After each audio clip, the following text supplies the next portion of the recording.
everybody. It's your girl, Pajama, with Pajama Life, and we're here. It's the 4th of July weekend, and we're going to have some fun this weekend with our review of Secret Invasion. Promises. Wasn't there a song? Promises, promises. I Naked thought about Eyes. that the whole time. Naked Eyes, I 1982. knew you'd never keep. And we're going to talk about our take on patriotic movies.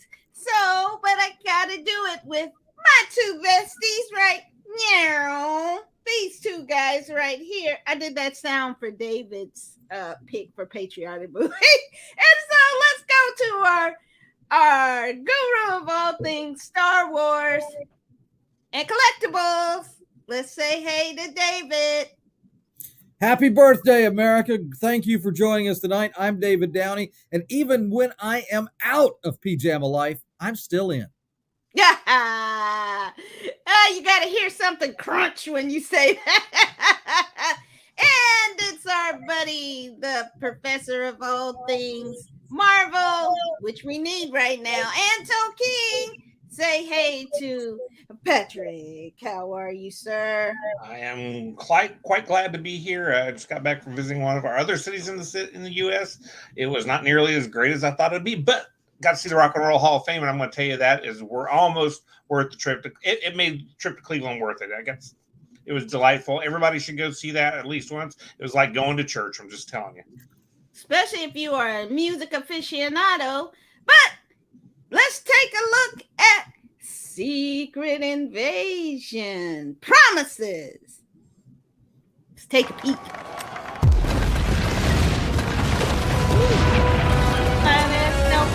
All signs point towards imminent retaliation from Russia. I'm an American. I'm an American. I'm America. Won hepuk mich ungal. Garuma achwar mij naskajak. Wait. You're telling me there's 1 million Skrulls walking amongst us right now? Have you lost your reptilian ass mind? Why are you here, Colonel? You are not a head of state. Well, I'm here as a courtesy, Madam Prime Minister. The world is facing a serious threat, and I could use your help.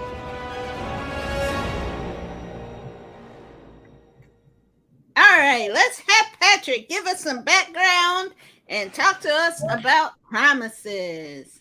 We are moving into the shell game, is what I would like to call this, because now we don't know who's who. You're starting to see that. I mean, you kind of knew this is where it was going to go, and the only person that Nick Fury is going to be able to trust is Nick Fury, because, it's kind of like Rene Descartes said, I think, therefore I am. It's the only thing you know in the whole universe is that you are you, and that's what we're getting into. It's a lot, like I said last week, it's a lot different from the comics, because obviously they're not bringing in all the superheroes. We're doing this as a very low-key Andor style, where you're not bringing Jedi in for everything type of series. It's still got a lot to develop. You're seeing Samuel L. Jackson starting to have to really question a lot of things. Really interested to see where this goes. Still developing. Still going to be a while. I expect you'll start seeing things start picking up in the next 2 episodes. Now, are there anything from the comics that you could give us a peek of, or it would spoil it? Yeah, well, it's hard to say. I mean, okay, it's just because, and it's not because I'm afraid I'm going to spoil it. It's just that the books were so centered around superheroes more than Nick Fury. He was part of it, but it was really centered around the Avengers being partially infiltrated by Skrulls. You see him. But can the Skrulls take on the powers of a superhero? Well, there was the Super Skrull, which was like an original enemy of the Fantastic Four, one of the big enemies of the Fantastic Four, and he would basically had all 4 of their powers. But he was kind of like an anomaly type of thing, like basically a superhero of Skrulls, kind of like Thor's a superhero of Earth and that kind of thing. It was a little bit different, but it was. It'll be interesting to see where they go. I don't want to, give too much away, but at the same time, there's a lot of things that are really missing component wise because they've decided to do this without, really delving into the superhero world too much so far. And I read an article by Sam Jackson that said they're not going to bring in the Avengers. So it's probably going to be a more localized story. In the books, it was the Avengers, it was the X-Men, it was, I mean, all these teams, all these villains. I mean, it was everywhere, all over the place. I mean, it was a big. It could have been cool if they used this as the springboard to bring in the X-Men into the Marvel universe. That could. When are they gonna? I'm just like, what are you waiting for? You own the rights now. Do this. I understand that they're gonna. I've heard that they're gonna bring in a couple of them maybe into the Deadpool, but Deadpool hasn't really been integrated really fully into the Marvel universe, although it's part of it. Yeah, by the same people, but he was always part of a little bit different kind of universe. And so, I mean, I've heard obviously they're bringing Wolverine. Everybody who has, if you haven't opened up a web browser and looked at anything Marvel, you would know that Hugh Jackman is coming back as Wolverine. I've seen the picture of him. He is jacked. That dude, ridiculous. But I've also heard they're going to bring a couple other mutants in because they always had Colossus in there in the first, and then they had Teenage Warhead and Yukio in the second one. Yeah. But I'm sure they're going to have to bring a couple more back into it, which will be really interesting to see which ones they pick. I have no idea who's going to be. I suspect if they want to integrate it really well into it, they want to bring Beast in because he was an Avenger for a long time. After the original X-Men, because he's one of the original core group of X-Men, and then he got the blue fur and he went and became an Avenger. He was their brains for a long time, besides Tony Stark and Hank Pym. They were both Avengers too. Anyway, I digress. But it'll be really interesting to see how they kind of bring everything back. But like I said, they're just really not. It's following the vague outlines of the story, but without bringing in a lot of the superhero drama. It's not apples to apples. It's more like apples to pears. So it's a different fruit, but it's still a fruit off of a tree. So close. Okay. Well, David, we don't want to neglect you. Well, thank you very much. I'm enjoying this very much. It's a great shell game here. I like morphing aliens, changeling kind of things more so than robots that look like people. If you don't have the big budget for all the sci-fi, and they're doing a great job with the scroll making and bringing them together. But I do like that kind of trope more so than the android, the human-like android. I'm enjoying this. Great acting, real serious aspect to it. It is when you usually give a little disclaimer about things that are not for kids. This one seems maybe really not for your typical little Disney kiddo by any means. I mean, more like Andor, but I think even more so with what we're seeing in this. But very good, really enjoyable show. Kind of back on track to where Marvel was in terms of their intensity, I think, before She-Hulk. Well, and I think they needed that. And I'll talk about that more later because I think the story, I'm interested. I'm still not loving it, but I'm interested. Yeah. And I'm getting a sense, especially after the cliffhanger, that there's a lot more we don't know. And I think that there's a lot of real twists and turns and betrayals that are going to happen. Oh, yeah.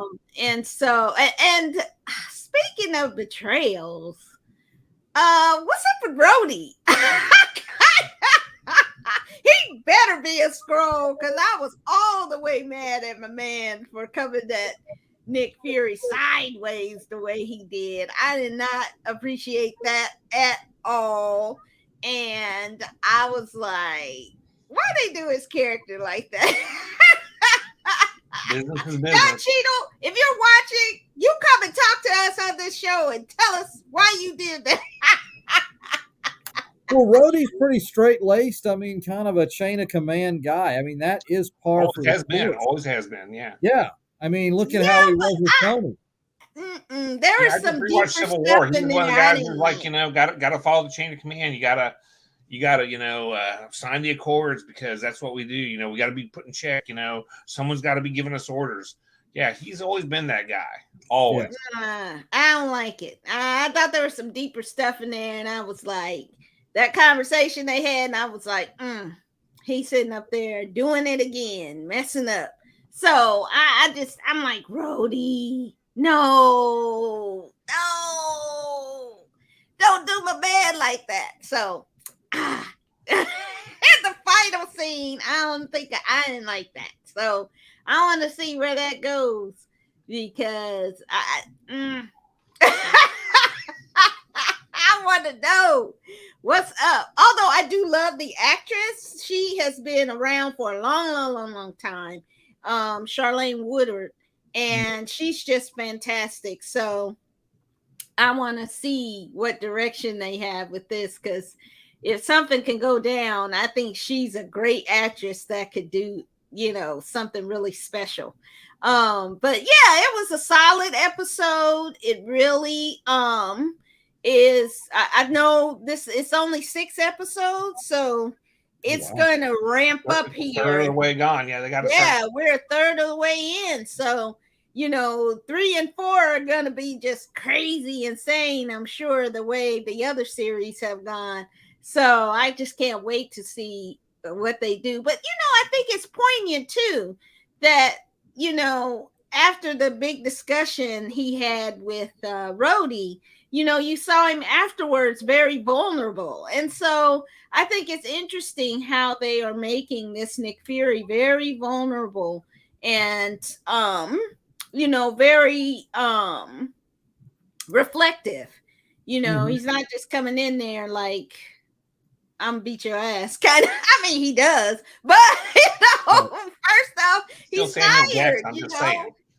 He's tired at his soul level tired. So that's an interesting kind of thing we haven't seen in Marvel, I think, except maybe in Ultron. I think with Tony Stark and his kind of crisis he had. So it'll be interesting to see. I'm hoping that this makes Samuel L. Jackson have an EGOT. So he gets an Emmy for it. So that's my vote. Emmy. Samuel L. Jackson. I don't care how the rest of the series go. Give it to him. So yeah, but he's a treasure for America.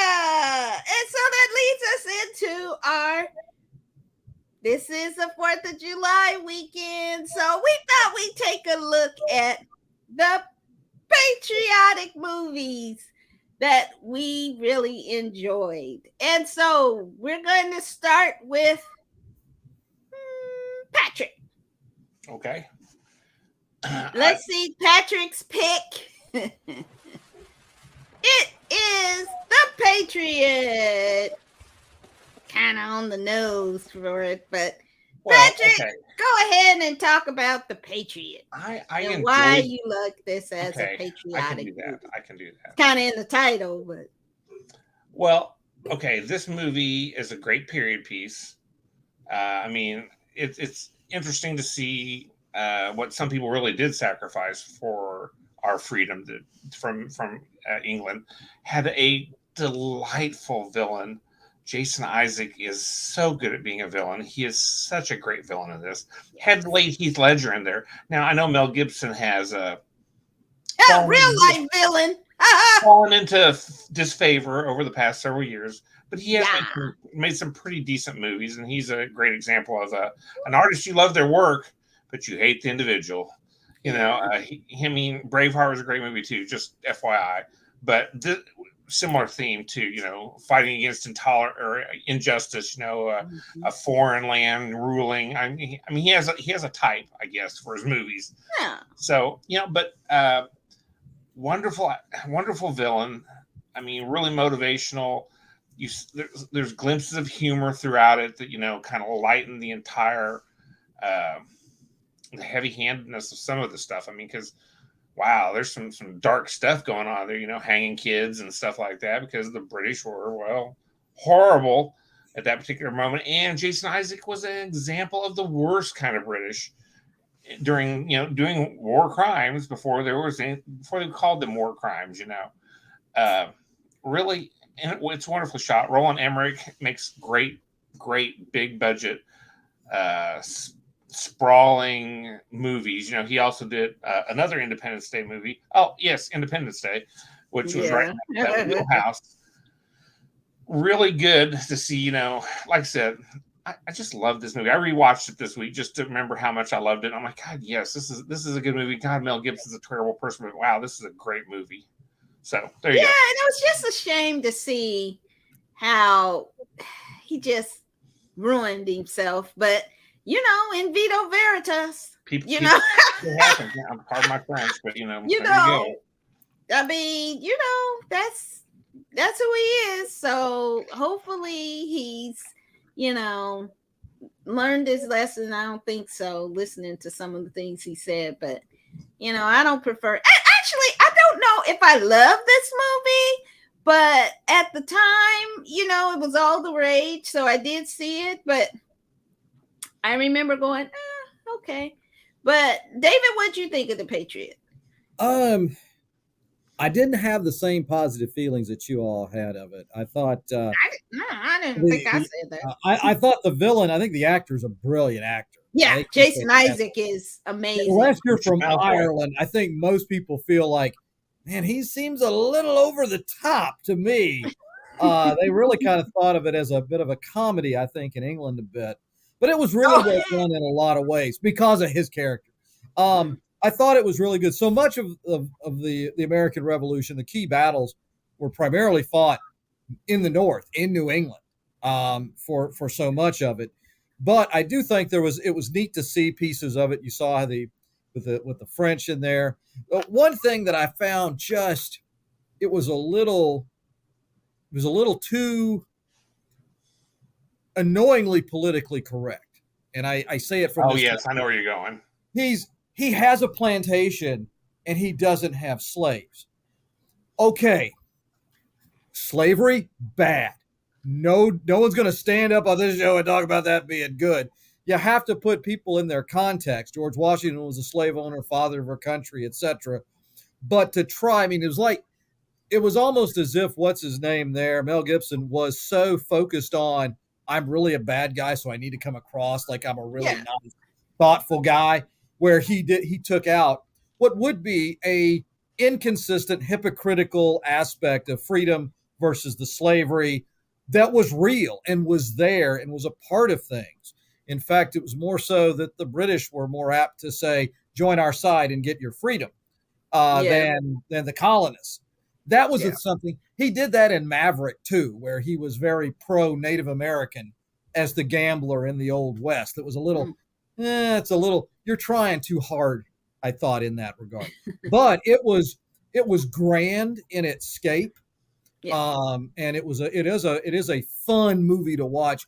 And boy, do I miss Heath Ledger. What a great actor that we lost. He was brilliant. Early. Just too early. But yeah, there's a lot of great emotion, a lot of good performances in that.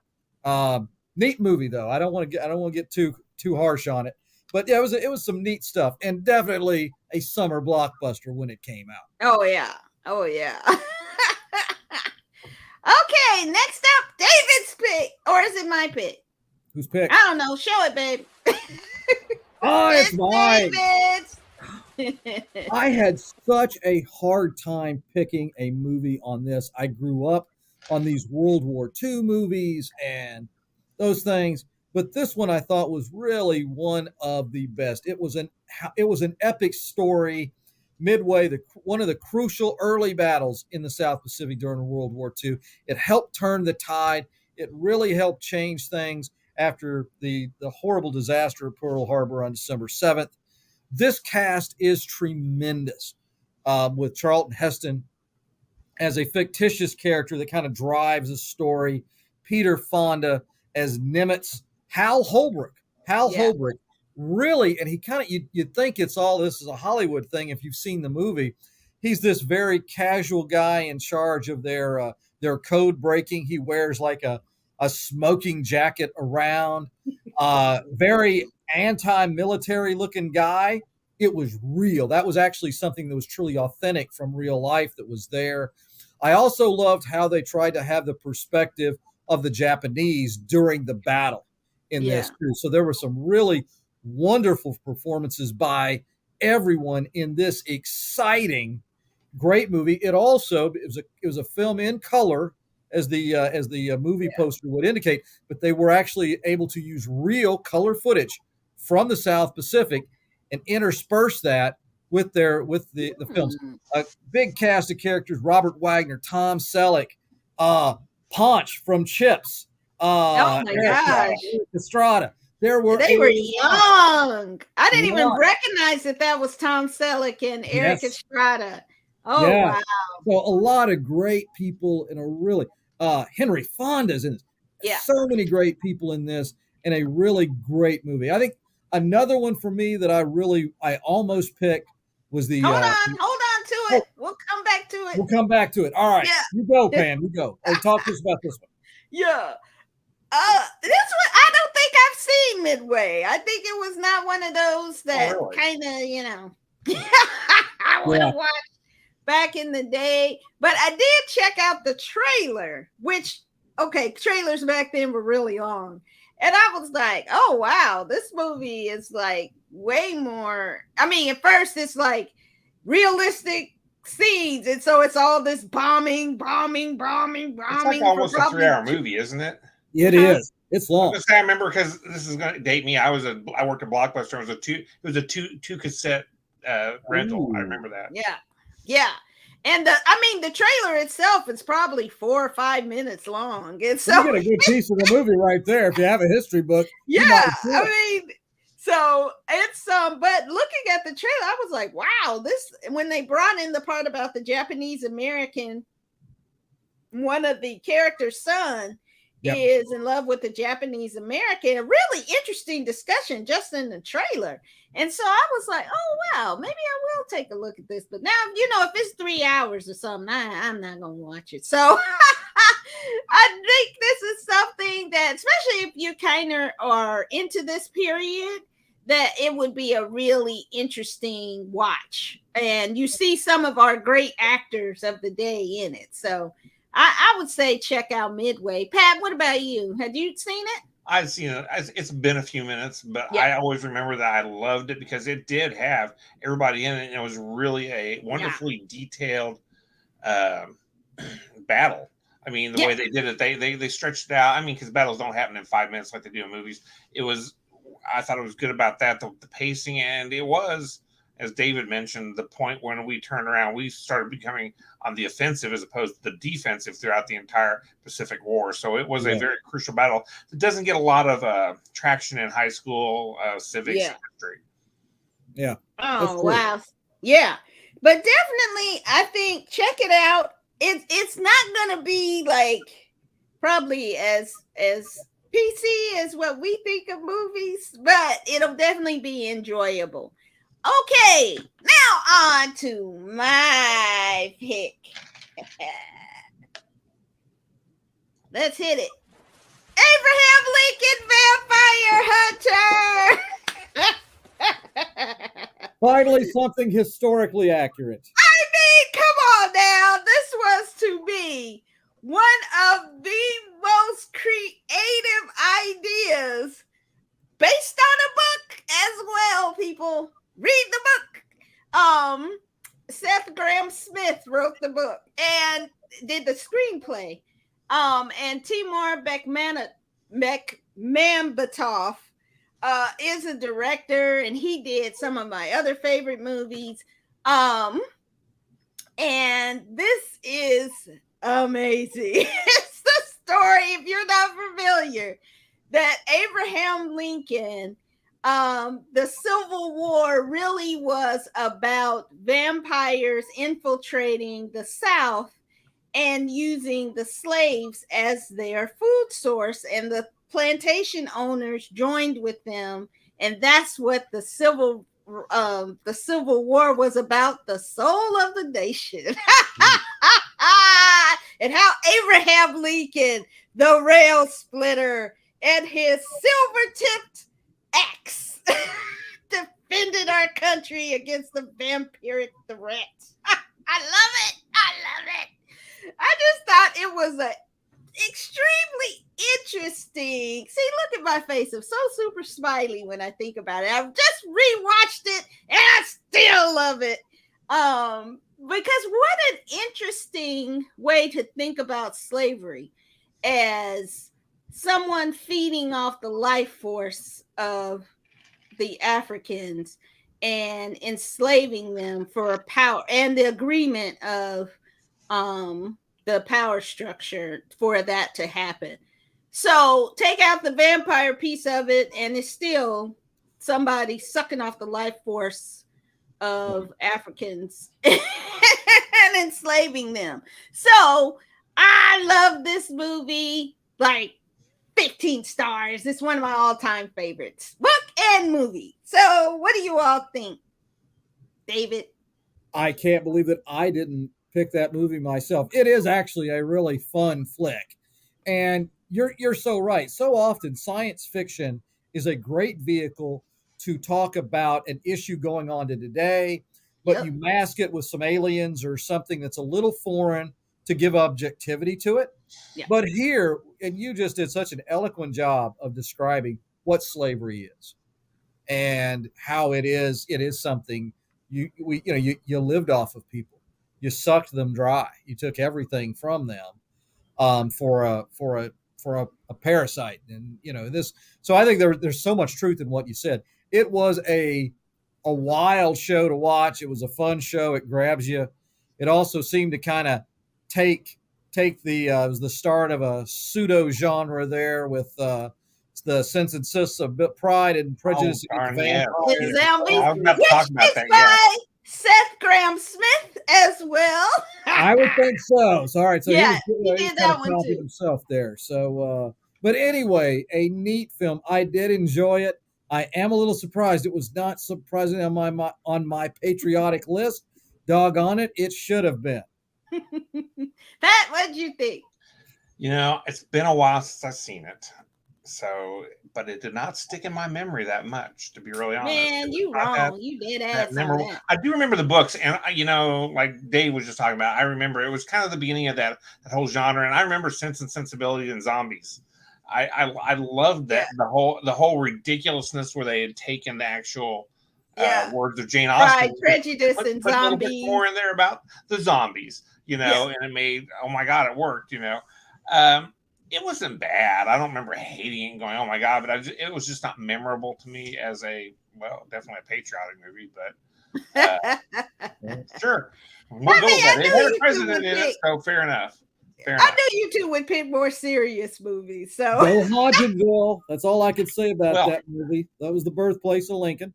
To be honest, I was debating on another Roland Emmerich film, Independence Day, which had lots of patriotic overtones to it throughout the entire thing, but it was definitely a different movie. So yeah, I mean, we don't have to be on the nose with it.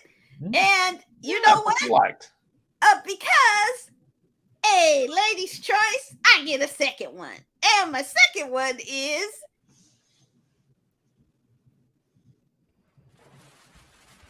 The Falcon and the Winter Soldier. I thought this of the Marvel, I just rewatched it yesterday and today. And I have to say, this is one of my favorites because it really is extremely well written, extremely well directed. You get such a solid story, and it's full of action, but it talks about some real issues of what does it mean to represent your country? What does it mean for what about our immigrant crisis all over the world right now? We just had 750 immigrants die off the shores of Greece. And what do? Spent more time talking about 5 or 6 billionaires on the sub they shouldn't have been on going to see the Titanic. But a blip was mentioned about almost 1,000 people losing their lives just trying to find a better way of life. And so this is just amazing when you go back and watch it. I think it's extremely poignant about the story around the first Captain America or dual Captain America. In the comic, it was called Truth, right? Yep. Truth is the comic it's based on, and just a powerful story about Isaiah Bradley. So definitely that stuck out for me. And well, since I don't know what happened to our buddy David, but Patrick, why don't you talk about your second pitch, which is Independence Day? Oh God, yeah, another Roland Emmerich film. I mean, it had some of that similar, a good blend of comedy, action, and a little bit of drama, not much, you know. Jeff Goldblum, of course, kills it as he always does in everything, you know. And then you had the ridiculous, I can't remember which Daniels it was, but one of the two Daniels brothers, the horrible one, I believe, not, you know. He was in it, and then there was, you know, you had a lot of people in it that were good. Yeah. It did Will a lot Smith of at its Will Smith best. Will Smith. Yeah, Vivica Will Smith. Fox at Oh, her that's a great movie. Fox. I mean, there was a ton of people in it. It Randy was one of the, Quaid. Yeah, Brent Spiner. Was it Brent Spiner in it? Data. Oh yeah. Yep. He was a scientist. Yes, I forgot. I mean, there's a lot of people in it that was really Judd Hirsch. kind of all over it, you know. And but it had that good mix of humor and, you know, what it was unrealistic parts. Well, lots of it, obviously. No, I mean, aliens ain't made it by, but the fact that we would be able to hack into their system and in 3 days we figured it out, we can do this. right. Okay, cool. No, yeah, that actually was very reminiscent of H.G. Wells's War of the Worlds, where the aliens died from virus germs here. So we gave them a computer virus. Very appropriate for the timing then, as computers and all. We were the 90s as we started to move we were to just the figuring Windows. it out. Yep. Yeah, so, I mean, it was kind of, but it was a fun little thing, you know. And like I said, it was like one of the first big blockbusters for but one of the big holiday releases. And I remember it was just, you know, it came out on right around July 4th, so it was right in with. I mean, it was a marketing bonanza, you know. And it wasn't a terrible movie. I enjoyed it a lot too, but it was just not. It didn't quite make it. But it was what it was, and it was unabashedly. Sure. You know, popcorn entertainment, 4th of July blockbuster kind of movie. Yeah. How about you, David? We'll get a bonus pick from everybody. Bonus pick. Well, one quick thing. Independence Day, that really happened. They just don't talk about it. It didn't happen quite that big, but it really did happen. Area 54. I think we might have noticed the White House getting blown up, but there was a little bit of an exaggeration. It was the summer White House. But anyway, all right. This one was tough. There's so many. That genre of the World War II movies really kind of speaks to me about the patriotism. I'm going to go with something that's actually a little bit more lighthearted. James Cagney's Yankee Doodle Dandy. I knew it. I saw it come up when I was looking at patriotic movies, and I said, I bet you David picked Yankee Doodle Dandy. I would have picked that one. And I'll go a little bit more modern. Raiders of the Lost Ark. Oh my God, yes. Yeah. Fly that flag. Yeah. The Fly original. that flag. Yeah. Oh my gosh. James Cagney, before he became a gangster, he was a song and dance man. A lot of people wouldn't know that, but yeah, very good song and dance man at that. So, yep, you got to have Yankee Doodle Dandy. Love that movie on the 4th of July.